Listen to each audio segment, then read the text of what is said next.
Entrevista.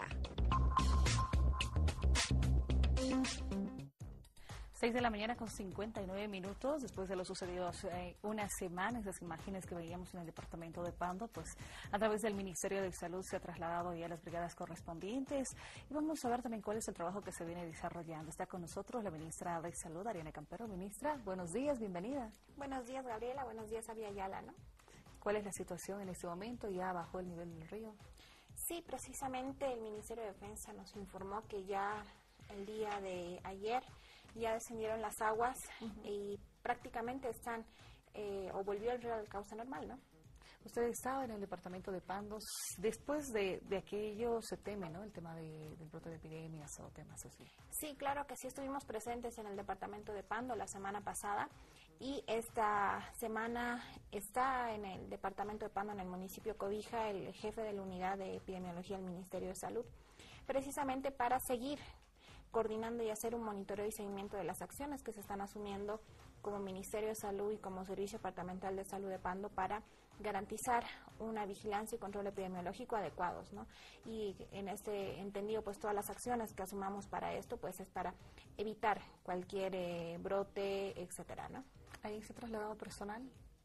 Sí, está trasladado, los recursos humanos siguen trabajando, hasta ahora no hemos desmovilizado a ningún médico, 170 médicos en el departamento de Pando, en los diferentes municipios que han sido afectados por la inundación.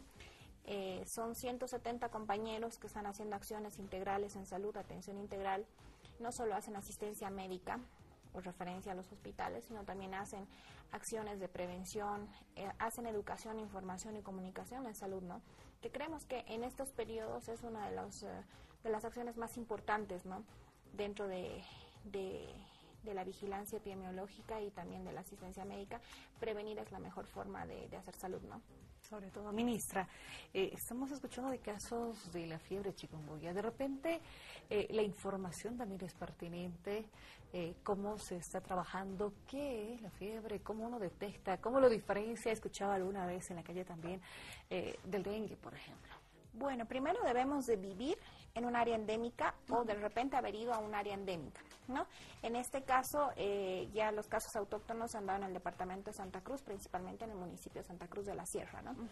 Ahora, si hemos ido de viaje a Santa Cruz de la Sierra y empezamos con algunos síntomas, o vivimos en Santa Cruz o en áreas endémicas donde exista el vector, el mosquito, si tenemos fiebre elevada, con dolor de cabeza, en el caso de la chikungunya tiene fuertes dolores en las articulaciones, ¿sí? Pueden ser en las articulaciones pequeñas, como también algunas grandes articulaciones, las rodillas, por ejemplo, o en las manos, etcétera, ¿no?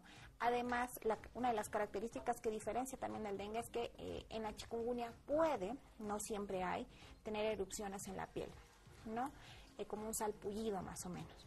En cambio, en el dengue, igual son cuadros clínicos muy parecidos. Tiene fiebre elevada, está acompañado de cefalea, dolor de cabeza retroocular detrás de los ojos, dolor en los músculos, en los huesos, pero además también puede estar en dependencia el tipo de dengue acompañado de algunos moretones, ¿sí?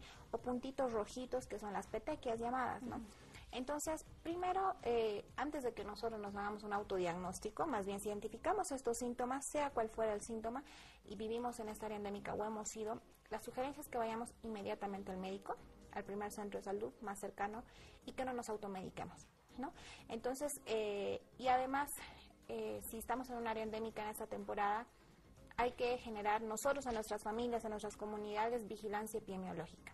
¿Cómo hacemos esto? Hay que controlar el vector, cortando nuestro pasto, evitando tener así vasos, cubos de agua, floreros, llantas con agua estancada, etcétera, porque ahí es donde el mosquito tiene las larvas, o ahí es donde vive la larva del mosquito, ¿no? Y donde se forma un criadero del mosquito. Evitar dejar las basuras regadas en nuestros patios, en nuestras calles, ¿no? Creo que son las medidas necesarias para controlarlo, ¿no? Hasta el momento están reportados 53 casos de chikungunya a nivel nacional, ¿no? Consideramos que... ¿En las zonas? Santa Cruz de la Sierra, hay un caso en el municipio de La Guardia, también de Santa Cruz, y hay un caso importado, no es autóctono, en el departamento de La Paz, en Palos Blancos. Fue importado desde el Brasil. Hasta ahora no se ha reportado ningún otro caso más con suerte en el departamento de La Paz, ¿no? Porque se han hecho las medidas necesarias. Muy bien. A propósito del tema, y es porque se genera también mucha susceptibilidad, bueno, salimos a las calles, preguntamos a las personas que saben esto, porque tienen que conocer, no solo porque nos pase, sino porque conocemos a un amigo, se fue a una zona, en lo que usted dice, a ver qué dice la gente sobre el tema. Claro, vamos a verla, revisemos.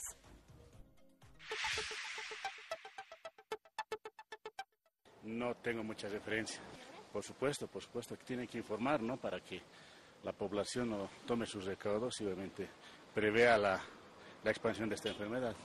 No tengo ni idea. En realidad sí es interesante porque mucha gente no conoce qué es el chikungunya, conoce el dengue, esas cosas, pero el resto no lo conoce. Es algo que está mucho, ¿no? O sea, tiene ahora, ¿cómo te puedo decir?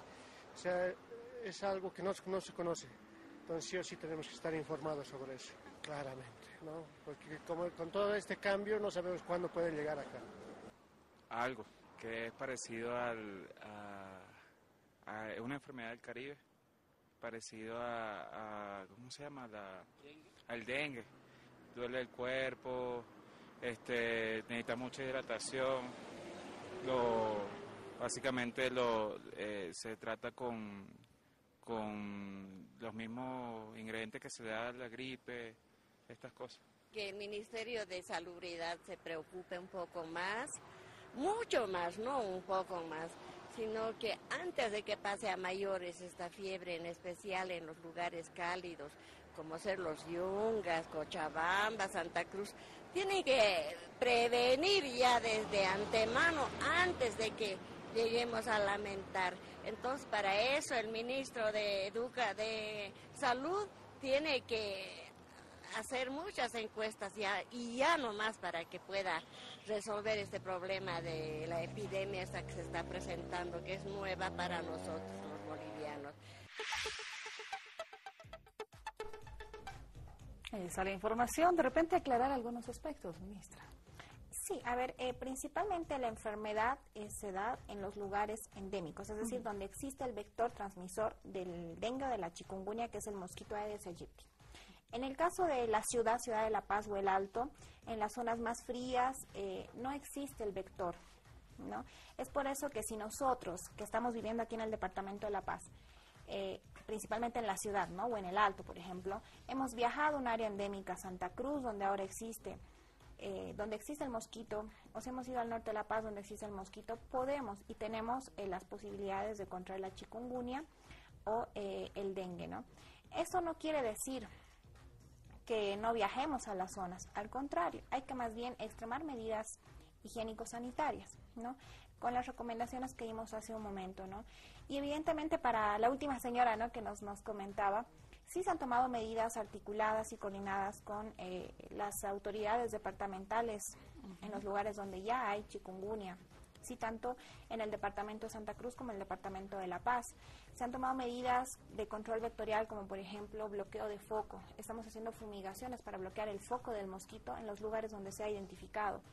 Si hay un caso positivo de chikungunya en alguna zona, en algún barrio, como ha sucedido en el distrito de Villa Primero de Mayo, Plan 3000 en Santa Cruz de la Sierra, debemos de hacer un monitoreo, un pesquisaje también de las personas que viven en esas zonas. Se ha realizado eso. Médicos Mi Salud están trabajando también en el municipio de Santa Cruz de la Sierra, captando pacientes sintomáticos y haciendo los laboratorios respectivos, ¿no?, para que también identifiquemos. Y además se hace la fumigación. Se están repartiendo y se están aplicando biolarvicidas, es decir, es un biolarvicida que es inocuo para la salud humana y se lo aplica en el agua, puede ser en un cubo de agua para el consumo, etcétera. Es inocuo, no nos hace daño para los seres humanos, ¿no?, ni para los animales. Ahora, en ese entendido, pues también la población debe ser parte activa del control vectorial.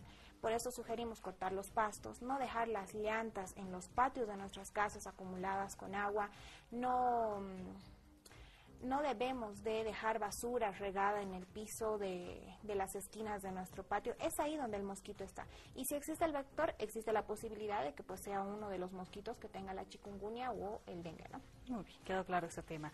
Hemos visto la participación del Ministerio de Salud en un tema que ha preocupado mucho, ¿no? El tema de los enfermos renales. Se ha hecho trasplantes, 62, nos decía. Sí, con sí, éxito. Gabriela.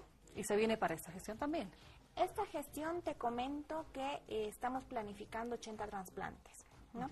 O sea, 2015 realizar 80 trasplantes en total es la planificación. Podemos hacer un poco más, me imagino. Pero hasta la fecha hemos realizado 62 trasplantes renales. De los 62, este año se han realizado ya 5 trasplantes. Creemos, pero que igual, y por eso este mes, el día de ayer hemos inaugurado el mes de la salud renal, ¿no? Lo ideal es no tener tantos trasplantes, o sea, no es proyectar tener 80 o 100. Prevención. Claro, es hacer la prevención de la enfermedad renal, ¿no? Y en ese entendido, este mes vamos a tener una serie de acciones, ¿no? Ah, sí, por el mes del enfermo renal, ¿es eso? Sí, a partir de la proclamación de la ley 329, se declara el mes de marzo como mes de la lucha contra las enfermedades renales, ¿no? Entonces vamos a tener una serie de actividades en coordinación con Entel, con las Fuerzas Armadas, actividades de tipo artístico como murales, de dibujo, para educar a la población e informar a la población de cómo prevenimos una enfermedad renal crónica, una insuficiencia renal. Ahora también vamos a hacer entrega de equipos de hemodiálisis en diferentes hospitales a nivel nacional, también en hospitales ya más descentralizados, o sea, no solo en hospitales de tercer nivel en los diferentes departamentos del país. Y vamos a hacer ferias interculturales, ferias donde informemos a la población. Por ejemplo, cómo deben ser nuestros hábitos de vida y estilos de vida, ¿no? Cómo debe ser nuestra alimentación, debe ser baja en consumo de sal, baja en consumo de azúcar, cómo debemos prevenir las enfermedades que son las primeras causas de la enfermedad renal. Como por ejemplo, te menciono, Gabriela, las primeras causas según nuestro Programa Nacional de Salud Renal es la diabetes mellitus encabeza el listado. Después le sigue la hipertensión arterial y la glomerulonefritis, ¿sí? Entonces, principalmente la diabetes y la hipertensión, ¿cómo prevenimos estas enfermedades desde edades tempranas? Es decir, hay que ir generando hábitos y estilos de vida para prevenir estas enfermedades que al final nos llevan a una insuficiencia renal y nos llevan a un trasplante renal, ¿no? Entonces, creemos siempre en el Ministerio de Salud que es mejor prevenir, hay que educar e informar a la población las causas de la enfermedad renal y cómo prevenimos a estas causas también, ¿no? Y si es que somos diabéticos e hipertensos, la sugerencia es hacernos los controles frecuentes, mantener nuestra glicemia y nuestra presión arterial en los niveles adecuados, ¿no? En que el médico nos controle, nos supervise, nos hagamos los laboratorios respectivos, ¿no?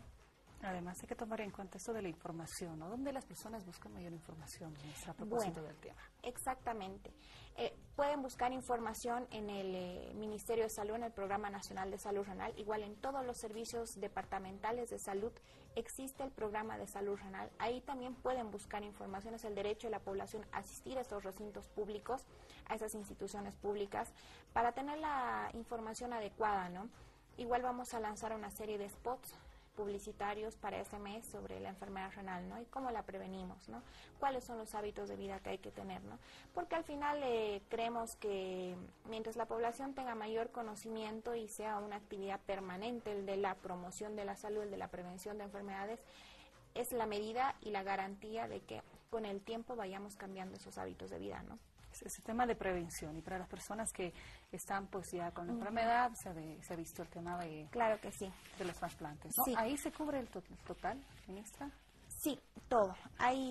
Está el periodo preoperatorio, ¿sí? En ese periodo preoperatorio los pacientes que son enfermos renales como el donante acceden a todos los laboratorios necesarios para que según criterio médico puedan entrar al quirófano, ¿no? Ahora se les hacen las pruebas de histocompatibilidad, laboratorios necesarios para anestesiología, para el mismo cirujano, trasplantólogo, por ejemplo. Después se cubre todo, tanto a la persona donante como a la receptora durante la operación, ¿no? Y el postoperatorio también les cubrimos absolutamente todos los costos. Es decir, hay una gratuidad total en este aspecto, ¿no? Y en el post-trasplante hay una serie de medicamentos que requieren los pacientes, tanto los donantes como los receptores, ¿no? Entonces hay unos medicamentos inmunosupresores, etcétera, que sí son necesarios, ¿no? Y valga decir también que ya el tratamiento en la actualidad es gratuito a nivel nacional por las normas y leyes que hay actuales en el país, ¿no? En todos los lugares donde hay una unidad de hemodiálisis y máquinas de hemodiálisis, el paciente debe recibir un tratamiento gratuito, ¿no? Ministra, vamos cerrando la entrevista. ¿Cuál es la recomendación a las personas que nos están siguiendo sobre este tema, ¿no? ¿Qué aspectos tiene que tomar en cuenta? Aprovechamos también su visita y en qué circunstancias, ¿no? Claro que sí, sugerimos a todas las personas que tienen diabetes e hipertensión a nivel nacional que se hagan pruebas de la creatinina, pruebas para verificar que nuestros riñones estén funcionando adecuadamente, ¿no? Por otro lado, también sugerimos a la población que tiene riesgos, es decir, que tiene un hábito alimenticio inadecuado, por ejemplo, que consume o que come más comida chatarra, que no hace o que tiene una vida sedentaria, que son factores de riesgo, cambiar esos hábitos de vida, ¿no? Que en el futuro pueden desencadenar y pueden llegar a una enfermedad renal crónica, ¿no? Es la sugerencia del Ministerio de Salud: hacer deporte, tener una alimentación adecuada y saludable, tener también hábitos de vida, es decir, saludables, ¿no? Evitar el estrés también es un factor muy importante para cualquier enfermedad en realidad, ¿no? Y si tenemos síntomas de diabetes, de hipertensión, por ejemplo en la diabetes, si actualmente tenemos mucha sed, orinamos demasiado en el día en cantidades abundantes, si tenemos mucha hambre, por ejemplo, son síntomas que nos están llamando la atención más allá de lo normal, para que nosotros vayamos a hacernos una prueba de glicemia y identificar si tenemos diabetes o no y tener un tratamiento oportuno, ¿no? Por otro lado, de la hipertensión, si tenemos dolor de cabeza, si tenemos mucho sueño de manera permanente, si tenemos zumbidos en los oídos, hagámonos medir la presión, ¿no? Y de modo de que el médico que nos mida la presión, pues nos haga un seguimiento para hacer un diagnóstico certero, ¿no? Y recibir un tratamiento oportuno. En la medida que garanticemos esto, estamos garantizando no tener una enfermedad renal, ¿no? Y eso es lo importante, ¿no? De repente esta gestión sí estamos programando 80 trasplantes porque en el país existen 2.231 personas que reciben tratamiento con hemodiálisis, ¿no? Pero la idea es de que aquí a unos buenos años tengamos menos enfermos renales, ¿no? Es la proyección. Prevención que se tiene que hacer y tomar en cuenta estas sugerencias y consejos que nos dan nuestras autoridades. Ministra, muchas gracias por habernos acompañado estos minutos. Bueno, Gabriela, siempre es un gusto estar con ustedes acá. Un gusto para nosotros también. Ministra de Salud, Ariana Camparo, en los estudios de Avia y a la televisión. Permítanos realizar una pausa en instantes. Retornamos.